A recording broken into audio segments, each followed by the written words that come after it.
All right, guys, back again. And I know that I promised you an awesome game, and it's time to deliver. This game was actually played the day after the last one. And when I actually went back and checked in the archive, once the horrible omnipresent bugs went away, I was so happy to see that this game was still there. And the replay functions perfectly. So you're in for a treat. This is a game up against Mr. Big MCG, Big McGee, I guess, playing Numot the Devastator. Not a particularly common commander you see very much. I guess it's Jeskai. And I'm playing with my 1v1 commander version of Nin the Pain Artist, which is almost identical to the multiplayer list. The only exceptions are not using Burrell, Chief of Compliance, no Sensei's Divining Top, and no Strip Mine. I think the rest of the deck is identical. Anyway, let's get this game underway. I'm actually going to just shrink this little field here so that it doesn't resize. And I win the die roll and look at this hand, which is so close to perfection. Just a single island in this hand, and it is just off to the races. Such a perfect hand, right? I've got 4 mana on turn 1, followed by Brainstorm. Just tremendously good. The ability to remand and then counterspell. Can't really ask for much better. Unfortunately, it's missing an island, and since it could be ages before I get my first island, I reluctantly have to pitch it for this. Considerably more mediocre hand, but at least it has 2 islands and an expedition map, so I can definitely keep it.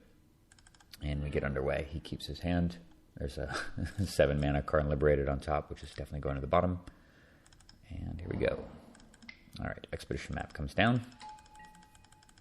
I'm just hoping, as usual, doing the no Soul Ring, no Mana Crypt finger cross, and he just plays a tapped Hallowed Fountain, so it's looking good. All right, back to my turn. Trophy Mage, that's interesting. So I think a long time for this turn here. I have 2 options, of course. Well, really 2. One is play the Everflowing Chalice with Kicker 1, and the other is wait on the Expedition map and obviously hold Muddle the Mixture, although there probably aren't too many sorceries or instants he'd play on turn 2 that I would actually want to counter with it. And the reason I'm doing this, actually, and ultimately decided to just leave my mana untapped, is I see this combo, right? Expedition map, there's a single copy of Wasteland in the deck. He is playing 3 colors, and he's already got a Hallowed Fountain in play, which means that I have a very reasonable chance of getting him Wasteland locked because of the Trophy Mage in my hand. It is a bit more roundabout, and it does depend on him not having any counter magic, but if I use Expedition map to go get Wasteland, play the Wasteland, cast the Trophy Mage to get the Crucible of Worlds, I could potentially just lock him out of the game right here. And seeing that as a window, I decided to do that instead of playing the Everflowing Chalice. He goes back to his turn, he plays another non-basic land, which is very juicy, and plays Young Pyromancer. It's kind of a strange card to see in Numot.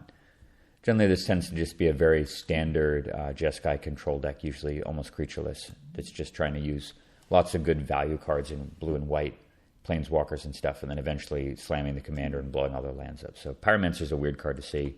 I don't find it particularly threatening, and that gives me a nice window of opportunity here to get this whole combo rolling. But unfortunately, he's got Gitaxian Probe, so he gets to see what I'm up to.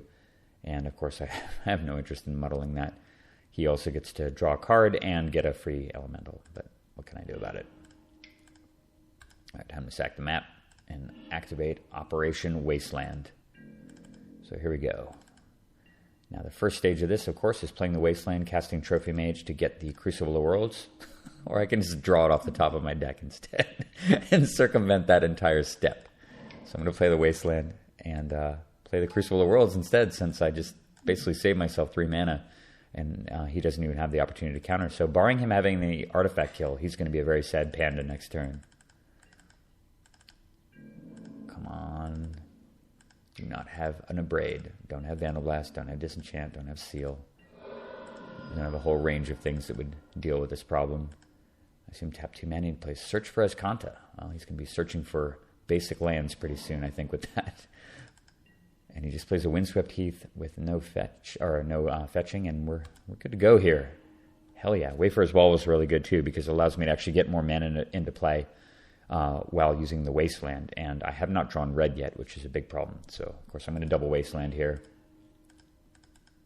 This just feels so delicious against the guy who's playing Numot.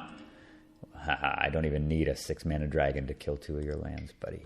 All right, so I'm going to play the Everflowing Chalice here, and then of course play the Wayfarer's Bauble. I'm going to take a bit of a beating here, but I really like my chances. I'm going to be able to get the Wasteland back every turn, and who knows how many basic lands he's even playing. I'd be surprised if he's got more than a couple in his deck. And he's going to need to get really lucky with Scry and drawing them. At least he does have a Windswept Heath, so he can get a basic land that way. But he's in deep hole already, and I'm feeling very good about my chances, even though I'm taking some damage every turn. And I noticed that he did not scry away his top card.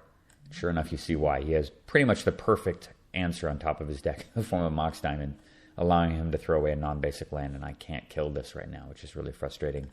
So suddenly he's got a mana of every color underneath my my Wasteland lock. Things are getting more complicated. I draw Amnesia, still a ways off, but given the fact that I have Trophy Mage potentially to go get the a 2-mana artifact, I can either get the, or I should say a 3-mana artifact or an artifact that makes 2. I can either get the Coalition Relic or I can get the Worn Power Stone with it.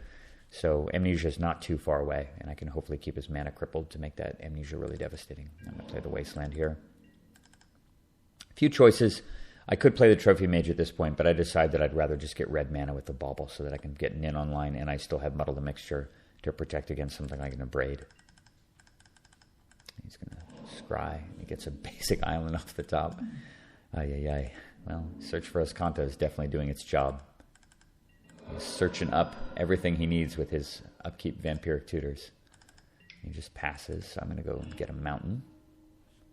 Give you a quick look at the deck if you want. If you want to take a screen cap of that. That's my current 1v1 online Commander version. Actually, it's a little bit different now. They finally released the Spellseeker, the 1/1 Mage from Battle Bond, I think it is, that allows you to go and get a 1 or 2 mana instant or sorcery. It is tailor-made for this deck. It allows you to get Mana Drain, allows you to get Fire Ice, it allows you to get Brainstorm, Impulse, whatever you need, a Braid, and it also gets Rolling Earthquake. And of course, it's a wizard that you can shoot with Nin the Pain Artist. It is tailor-made for this deck and an auto-include, but I'm just getting a Mountain right now.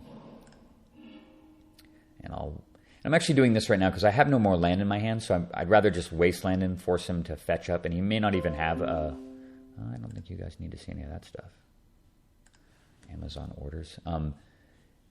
He may not even have a basic Plains to fetch with this Windswept Heath. There's a reasonable possibility of that. So I'm killing this right now, forcing him to use it and maybe fetch up a non-basic land that I can destroy on my next turn. Seems a little weird to use a Wasteland on a fetch land, but when you get it back for free, you might as well. Because I don't know if I'm going to draw a land next turn. Unfortunately, he does have a Plains, so now he's got 3 mana under the Wasteland lock. It's not working out his plan. I draw an island, and drawing this island, actually, I really should have taken a moment to consider what I wanted to do here. And I think the proper play, he does represent counter magic, but I think the proper play was probably playing the Trophy Mage here to go get one of those aforementioned 3-mana artifacts, or maybe even get the Vidalcan Shackles. And I would be able to protect against counter magic with Muddle. But before I even considered doing that, I just clicked on that Wasteland in the graveyard. You'll see me tap some mana here. I tap 3 and I go, oh, wait a minute, I can't Muddle anymore. Well, maybe I can wait a turn. I still have 21 life, and I feel quite foolish because I would have also liked to potentially play Nin there and protect it with Muddle the Mixture. Instead, I just have to say go like a dumbass and let my opponent take another turn with Search for Escanta in play. God, he scries again and keeps it. What could that be? Hits me for 3. That could only mean he's got counter magic in hand. So I'm feeling a little bit better about having the Muddle. And he just passes, so now I play the island that I should have played last turn. All right. Down comes the Trophy Mage. We're going to go get Shackles and ruin his plans because I can counter... Yeah, tap 3 mana, buddy. Oh, damn it. Spell Queller. Well, you can't Muddle the Mixture Spell Queller.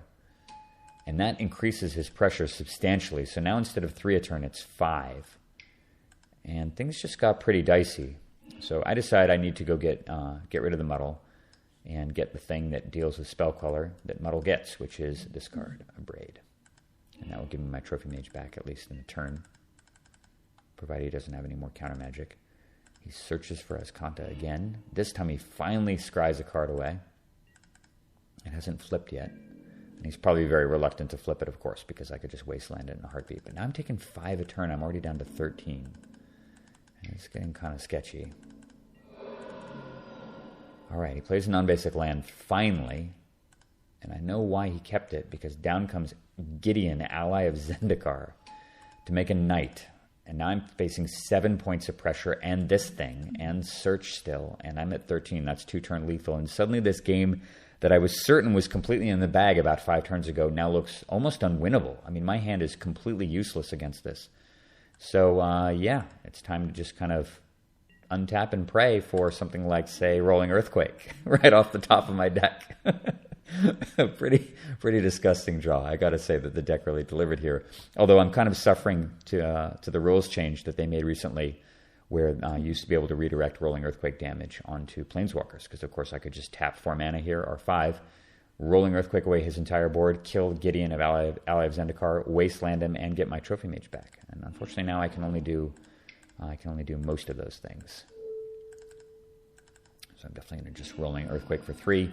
That does at least kill his board off, takes me down to 10, and gives me the Trophy Mage back. And I am going to go, after some consideration, I thought about this, and I do need more mana, and in retrospect, I think getting the Coalition Relic right now would have been correct. But I was just thinking, well, if I get Future Sight out, it's probably only a matter of time before I get some more islands. And once I have a few more islands, the Vidalcan Shackles will allow me to steal the Gideon, because I don't really have a solution to it right now. So I'm going to get those and just hope to get really, really lucky. Or a fetch land, actually. A fetch land would be perfect, because with the Crucible, I'd have the two requisite islands in just a couple turns. I think it was a little bit greedy to take the Shackles. It was kind of long-term thinking, but you can't really have a long-term thinking plan when you're at 10 and your opponent can kill you in 2 hits with his indestructible Planeswalker. So that was a big mistake, actually. Sigh. So I'm tapping 2 mana here and playing the Grim Monolith. And, yeah, I gotta pray that I draw something good here. At least I do have 5 mana here, I guess 6. So I do have the option of Amnesia casting Amnesia on him next turn to at least clear out whatever is remaining in his hand, and just try to hold the line with the Trophy Mage for a little while. All right, he scries again. All right, that does flip his thing over, and I guess he could not have stopped it anyway, since his graveyard was more than 7. So the Search for Azcanta is now killable, which is super handy. That gets rid of one of his mana sources, and Gideon, of course, is bashing in for 5. I have to block. Oh, actually, no, I don't have to block yet. I'm gonna just take the hit right now, since I don't think he's probably got 5 points of burn. It was probably a mistake, honestly, not to block here, because I'm going to block next turn, and I might as well block now, because if he does Search for Azcanta and gets a red mana source or a removal spell and kills the Trophy Mage, then this thing just wipes me out next turn. So in this situation, I should have blocked, because that means, block now when you know you can, right? Versus a turn ahead when you may not be able to, if you plan on blocking at all. So bad play right there. All right, draw Fellwar Stone. That allows me to kill off. I'm going to kill the Search for Azcanta and get the Wasteland right back. He does tap out to search, which is really nice, because that means he has no counter magic. And he reveals Mana Crypt, which makes this incoming Amnesia a hell of a lot more potent. Play the Wasteland. Cast Amnesia. Oh my god, look at his hand. His hand was so gory. Mana Crypt, Monastery Mentor, which he could have played after his Mana Crypt. Or he could have played this before the Crypt to get another creature. This thing wasn't too scary, just uncastable. Blasphemous Act, a little weird, and he couldn't have cast Gearhulk. But still, getting rid of these cards, a really, really big relief in clearing his hand out. So now I just need to solve this stupid Gideon problem when I'm at 5, and all I have is a Trophy Mage to survive with. So I just got to fade removal for like the next 7 turns. No problem, right? Here we go. First card. All right. Gideon crashes in. Well, the fact that he activated it before casting any removal probably means that I'm safe for at least this turn. I'm not punished for not blocking last turn. So I'm just going to chump. And he ends turn. Okay. Whew. All right. What does the deck need to deliver now? Well, how about the Coalition Relic that I should have fetched with the Trophy Mage a while ago? Much appreciated, because that gives me the ability to play mana, deploy mana, while also dealing with Gideon in the form of Nin the Pain Artist. That gives me another red mana source, actually, which is super nice. And I'd take that opportunity to abrade away the Mox Diamond, since in case that is a counterspell that he just drew, I need to get the Nin the Pain Artist to resolve, since I need it as a chump blocker. Nin the chump blocker. That's all she is right now. So desperate. Ugh. Gideon coming in again. Nin steps up. She's up to the challenge. He does have another basic land. God damn it. Although I can't complain about top decks, because I've been extremely lucky this game. Spell Pierce doesn't look like much right now, but this is actually really good, because it's going to give me a lot of flexibility to play around potential counter magic or removal, while still hoping to develop the board a little bit more. So I'm going to play the Fellwar Stone this turn. I don't have enough mana due to Nin costing 4 to play both Future Sight and Nin the Pain Artist, because that's really going to be my long-term plan here. I need at some point to get both those things into play, and just don't have the luxury of doing that yet. I needed to play Nin the Pain Artist, and I didn't have quite enough mana to both play Nin and use the remaining mana to untap the Grim Monolith. I was 1 mana short of being able to do that, which is kind of unfortunate. But at least I can protect Nin with Spell Pierce so that she can chump block. And I'm just hoping, like, come on, deck, give me a fetch land or two so I can get enough islands out to potentially grab Gideon. Because we're going to run out of time really, really fast here. Gideon smashing in for another 5. Chump again. It's becoming a familiar pattern. That's the 4th chump block, I think, of Gideon, or maybe the 3rd. All right, Ian's turn. I can charge the Relic. All right, come on, deck. You got to deliver again. I can't just keep casting Nin the Pain Artist forever. Preordain. Okay, not bad. Not bad. Add a blue. Cast the Preordain. Yes. Oh my god, so perfect. Trinket Mage is exactly what I need because it's 2 mana ramp and it's a chump blocker for 1 more turn, which is going to finally enable the turn with Future Sight. So I'll tap the mana right here. That puts him down. And I do have enough mana to go and get the... What's so nice about this too is that I actually have enough mana to Spell Pierce. So now I'm actually able to get a card drawing engine online to go with my chump blocker. And now I have 2 things going at once. This buys me enough time to probably cast Nin for at least 2 more turns while Future Sight hopefully delivers an answer to Gideon. And if I can get to that, I can win this game. And right on top, waiting for me for my next upkeep, is Fact or Fiction. All right, come on, opponent. Do not draw a land and have a removal spell. This is sort of the most pivotal turn of the game here. He activates, and in comes the Giant Gideon again. And very carefully block it. Don't make a mistake. Trinket Mage dies. He plays a Bloodstained Mire and says done. So I'm going to charge at the end of the turn. And he fetches up a mountain, so he's got the whole gamut of basic lands out. All right, upkeep. Definitely before untap. And I recognize that this is a bit of a risk, given the fact that replaying Nin will now cost, I think, 8 mana, and I do not have enough mana. So if this Fact or Fiction doesn't yield anything, and my draw step doesn't, and the card underneath that doesn't yield anything, I will die to the Gideon, which is a risk at this point I'm willing to take. So I cast Fact or Fiction. Let's see what the split yields. All reactive cards, a Brainstorm, and some more mana. Okay, well, there is a Brainstorm in there, so it's not the end of the world.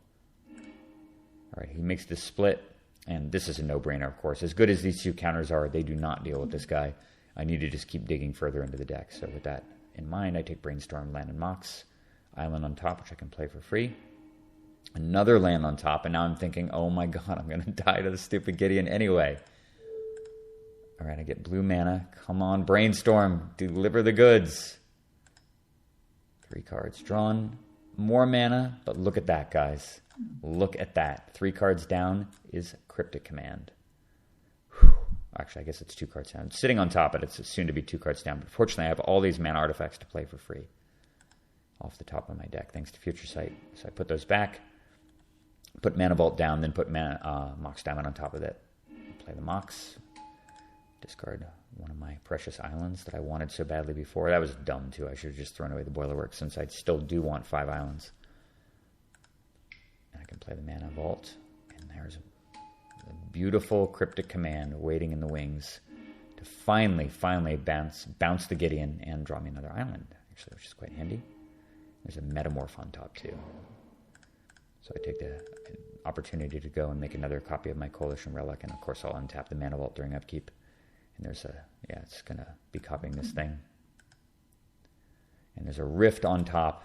And finally, reluctantly, after, what does this clock say? After about 12 minutes of pain and suffering, big MCG draws his last card and concedes the game. He put up a hell of a fight this game. I mean, I think a lot of people in that situation would have just scooped, having 2 lands destroyed on whatever, turn 4, and being stuck under Crucible Wasteland Lock with a 3-color deck. But he gamely fought on and nearly won this game. It was incredibly, incredibly close. And I was only able to prevail because I was able to chump block multiple times and finally got the Future Sight running due to the timely Trinket Mage and some other timely top decks. But this was an awesome game to play. I was really happy to win it, and even more happy that the replay turned out so you guys could enjoy it too. I've got about 3 or 4 more to record, and hope to get those out tomorrow. Again, I'm very glad to be back. I'm glad that the UI is cooperating again, and I hope you guys appreciate it too. See you soon.